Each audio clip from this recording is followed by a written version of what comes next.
윤석열 대통령이 김용공 문제를 해결하고 일본에 가서 한일 관계를 정상화시켰습니다. 역사에 남을 공적을 세운 겁니다. 그런데 여론에서는 그렇게 유리하지 않습니다. 또 국민의 힘이 아주 미온적으로 대처하고 있습니다. 무엇보다도 자유진영의 지식인들이, 자유진영에 속하는 언론들이 상당히 좀 기회주의적인 자세를 보이고 있습니다. 이러니까 민주당 중심으로 해가지고 아주 친일 타령을 또 하고 있습니다. 친일 문제에 대해서 이번에 아주 선을 확 그어버려야 됩니다. 저들이 자꾸 윤석열을 친일로 몰고 있는데 이럴 때는 우리는 친일 아니다, 이렇게 이야기하면 지고 들어가는 겁니다. 이렇게 이야기해야 됩니다.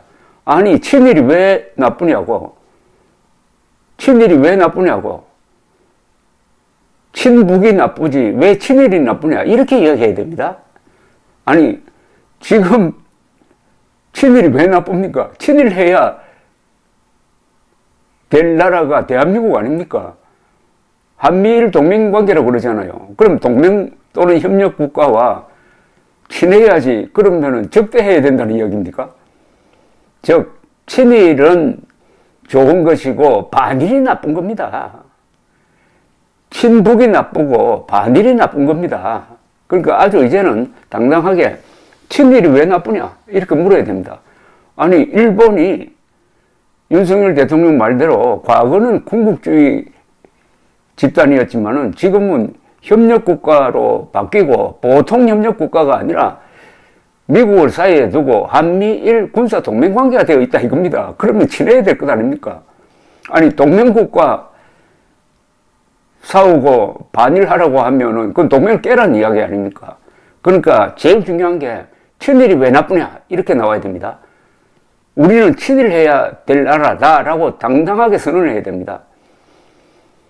그런데 저들이 말하는 친일은 과거에 일제시대 때 친일한 걸, 그걸 자꾸 끄집어 와가지고 요사이 친일과 연결시키려고 합니다. 일제시대 때의 친일은 뭐냐 하면은, 그때는 일본이라는 국가밖에 없었어요. 조선은 나라가 없어져 버렸습니다. 그러니까 친일이고 뭐고 생존하려면은 그 현실에 적응할 수밖에 없었습니다. 그러나 그 중에 좀 악질적인 사람들이 있었죠. 일본의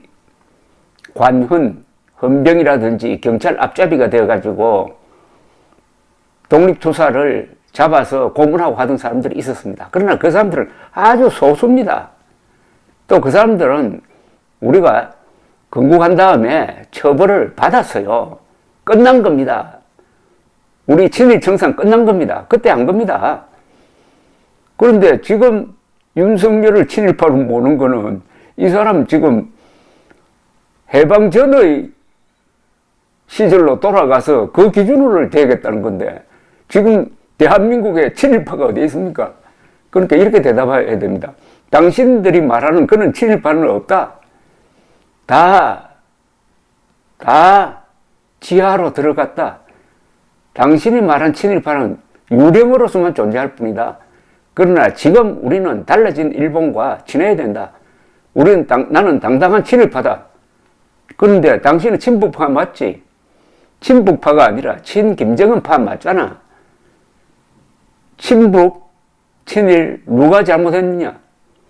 현재의 친일은 그것은 애국입니다. 아니, 대한민국을 지키기 위해서는 일본과 손잡고 북한의 핵 무기와 대결해야 되고 중국을 견제해야 될 것 아닙니까? 일본과 손잡는다는 것은 미국과 손잡는다는 것하고 같습니다. 여기에 뭐 자꾸 주눅이 들어가지고 나는 친일파 아니다라고 도망다니다가는 이거 안 됩니다. 그 다음에 과거의 친일입니다. 구친일이죠. 구친일파보다는 지금의 친북이 더 나쁘다고 이야기해야 됩니다. 과거에는 나라가 없으니까 생존 차원에서 친일을 했는데 요사이 친북은 대한민국이 있는데 왜 김정은 밑에 가서 기어다닙니까? 구친일보다 당신 같은 친북이 더 나쁘다라고 해야 됩니다. 그 다음에 또 물어야 됩니다. 그럼 당신은 반일을 하자는 건데 반일을 하면 누가 좋아합니까? 지금 반일을 하면 박수 칠 사람이 있죠. 김정은과 시진핑 아닙니까? 그러니까 지금 반일을 하자는 이야기는 친북, 친중하면서 반일을 하자는 이야기는 대한민국을 팔아먹겠다는 이야기입니다.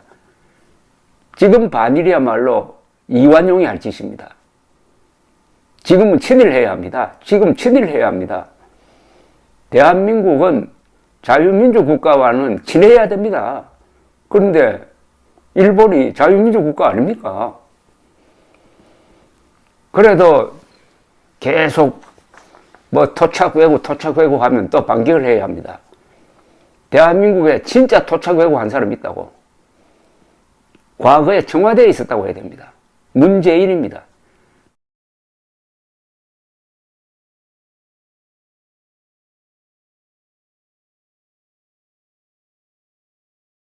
문재인 딸은 일본의 진짜 극우대학입니다. 진짜 저는 극우란 말 잘 안 쓰는데 진짜 극우대학이 하나 있어요.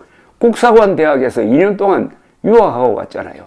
그 국사관 대학은 명치유신 이후에 조선 침략 인맥이 만든 그야말로 천황 중심의 군국주의 정신을 이어가는 그 대학입니다. 그 대학에 문재인이 자기 딸을 2년 동안 공부시켰다 하면은 제가 보기에는 토착 왜구가 있다면은 그 맨 우두머리 자리에 문재인이 있어야 합니다. 문재인.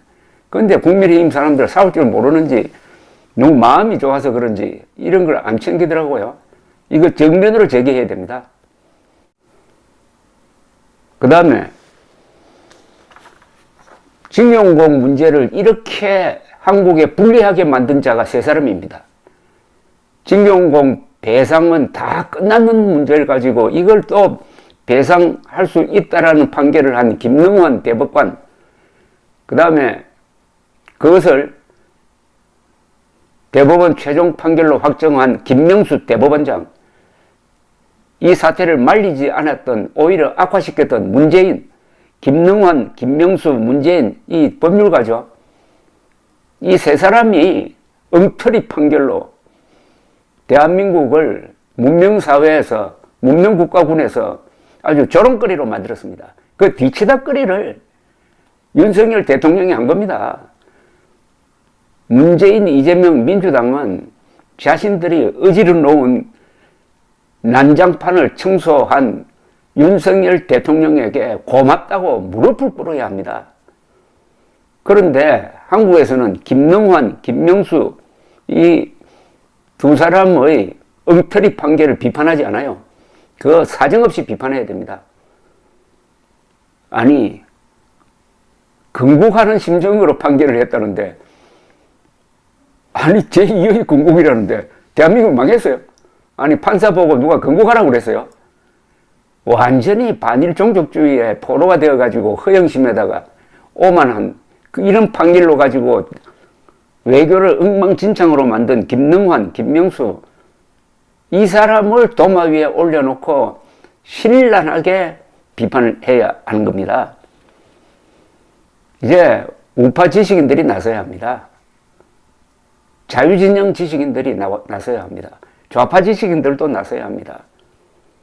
지금 윤석열을 친일파로 모는 자들은 무슨 거짓말쟁이 아닙니까? 그 속성이 또 민족 반역자 아닙니까? 왜냐?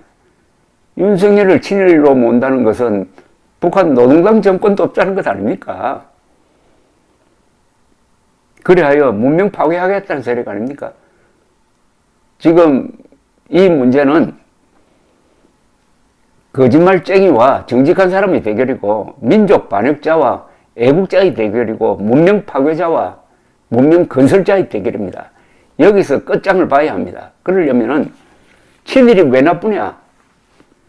반일이 나쁘다. 친북 반일은 반역이다. 토착 회고 청와대에 있었다.